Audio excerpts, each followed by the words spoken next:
ganito ako mag-adobo. Ayan, liempo yan ang part. Ito yung ating lulutuin na adobo. Ayan, gisa-gisa na tayo. Bawang sibuyas. Ayan, ito yung pinanimpla nating vinegar. Balsamic. Natikman namin kasi ito yung sarap ang adobo sa Nono's Restaurant. Ito, lagyan natin ng kayin para medyo spicy.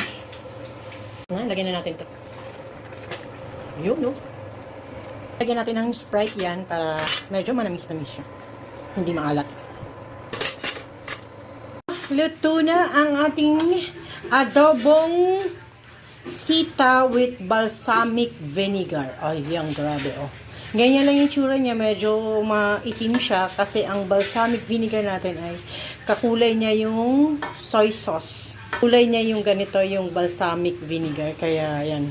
Ginamihan ko yan ng Sprite.